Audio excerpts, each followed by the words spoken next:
The two-factor authentication, that is 2FA, is a strong security measure, but it's not foolproof. Hackers have developed techniques to bypass even Google's 2FA on accounts like Gmail and YouTube. Welcome to VAR India News Hour.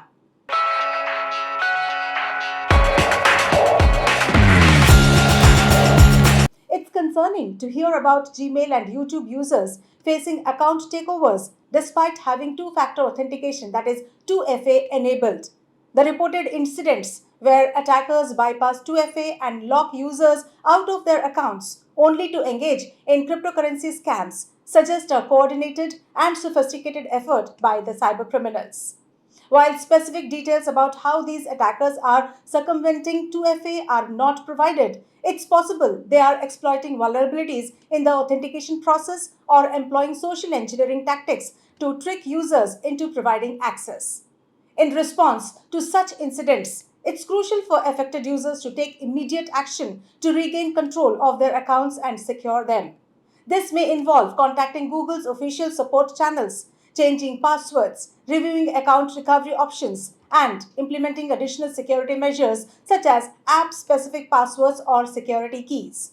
There are some general strategies attackers might use to attempt to bypass 2FA. That is, number one, phishing. Attackers may use phishing techniques to trick users into providing their 2FA codes along with their usernames and passwords. Number two, social engineering. In some cases, attackers may attempt to socially engineer their targets, such as by impersonating Google support staff and convincing users to provide their 2FA codes under false pretenses. Number three, man in the middle attacks. That is, sophisticated attackers might attempt to intercept communication between the user and Google's server to steal 2FA codes. Number four, malware. Malicious software installed on the user's device could potentially capture 2FA codes as they are generated, allowing attackers to bypass this security measure. Number 5. Ripple Labs has taken on X in an attempt to spread awareness of the increasing spat of attacks against Gmail and YouTube accounts, which are then used to entrap readers and viewers with a variety of scams. It's crucial for users to remain vigilant and follow best practices for online security, such as enabling 2FA, using strong and unique passwords, being cautious of phishing attempts, and keeping their devices and software up to date with the latest security patches.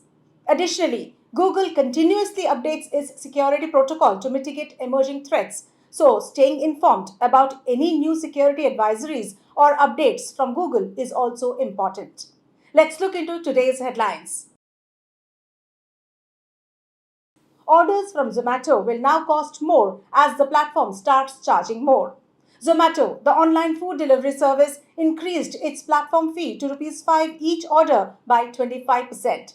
This rise comes after three prior hikes of Rs 2 in August of last year, Rs 3 in January, and Rs 4 in February of this year. All orders, even those from Zomato Gold members, are subject to the increased charge. Furthermore, Zomato has discontinued Intercity Legends, its meal delivery service between cities. Google to not claim ownership of AI-generated content. Google has said it will not claim ownership over the original content generated by its AI power services. This means that the users who ask queries on Google's generative AI platforms can use the content as their own. Google would not claim any ownership on the output. This move could significantly impact the discourse around ownership of the AI-generated content. RBI asks payments firms to track high-value transactions during elections. The Reserve Bank of India has advised all non-bank payment system operators, that is PSOs, to report high-value or suspicious transactions during the course of the Lok Sabha elections, which got underway on April 19th. The RBI said in a letter to non-bank PSOs that various electronic modes of payments have the potential to be used for transfer of money to influence the voters or to fund the candidates participating in the elections.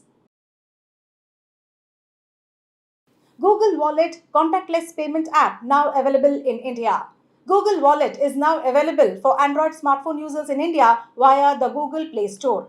The app enables users to make contactless payments using debit and credit cards by tokenizing and storing them securely, which replaces an actual number of the card with unique codes or simply creates a virtual card. The app is currently rolling out in phases. Google Wallet also acts as a digital wallet app. Flipkart's quick commerce business to be led by Hemant Badri. Flipkart's Senior Vice President and Group Head of Supply Chain, Hemant Badri, will spearhead the company's entry into the quick commerce business. According to a report, the corporation plans to start its quick commerce product in July. It is currently establishing a network of dark stores to carry out the same function. Badri has worked at Flipkart for just over 3 years. That's all for now. Please like, share, comment, and subscribe to VAR India magazine. You can download the VAR India app from Google Play Store and Apple App Store for more news and updates. Stay tuned. Thank you.